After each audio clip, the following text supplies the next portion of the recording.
The Grumman F6F Hellcat, a profile of the Pacific's best fighter. This is the fighter that turned the tide of the Pacific War. The Grumman F6F Hellcat didn't just fly, it dominated. It was the plane that made aces out of farm boys and gave hope to the U.S. Navy when defeat loomed large. While Zeros danced in the skies early in the war, the Hellcat rose like vengeance on wings. This isn't just a story about a plane, it's about the pilots who climbed into a steel coffin every morning and climbed out legends. The year was 1943. The Pacific theater was a bloodbath of sky and sea. Japan's Mitsubishi A6M0 had ruled the skies since Pearl Harbor, outmaneuvering nearly everything the Allies had. America needed a miracle. That miracle came in the form of the F6F Hellcat, a rugged, fast, deadly machine that would eventually shoot down over 5,000 enemy aircraft. But the Hellcat wasn't just about numbers. It was about resilience, bravery, and the raw desperation of young men thrown into the fight of their lives. Developed by Grumman in record time, the Hellcat was built with one goal: to beat the Zero. Engineers worked tirelessly, incorporating real combat feedback from pilots flying the older F4F Wildcat. What emerged was an aircraft that was faster, stronger, and far more forgiving in combat. With armor plating, self-sealing fuel tanks, and a powerful 2,000 horsepower engine, the Hellcat could take punishment and keep flying, just like the boys who flew it.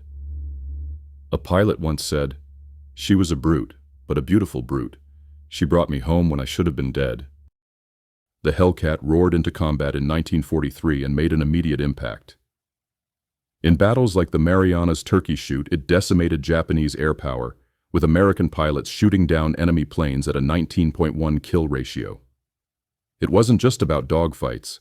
Hellcats protected bombers, cleared skies for carrier strikes, and saved countless lives. But each victory came at a cost. Pilots wrote letters home soaked in sweat and grief. Some never made it back.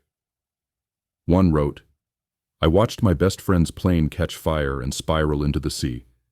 I couldn't cry then, but I haven't stopped since I got home." Behind the cockpit glass sat 19-year-olds, barely out of high school, sent to fight a war they didn't start. Many became aces, earning 5 kills or more. Some had only minutes of flight time before facing enemy guns. They weren't superheroes. They were scared, shaking, sometimes vomiting before takeoff, but they flew. And when they landed, if they landed, they carried not just victory, but the burden of survival.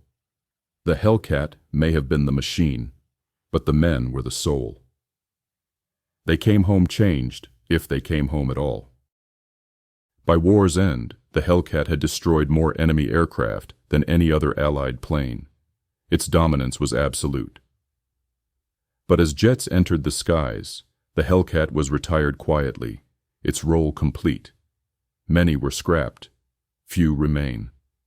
But those who flew them?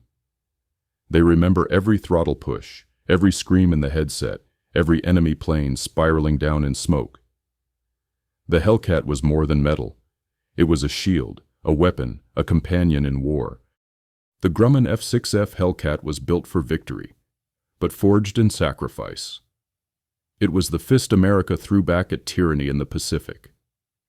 If you've never heard of the Hellcat, it's not because it failed.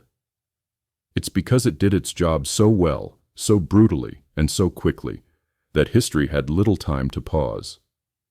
Today, we remember the machine, but we honor the men. They fought, they fell, and they flew. Hellcats.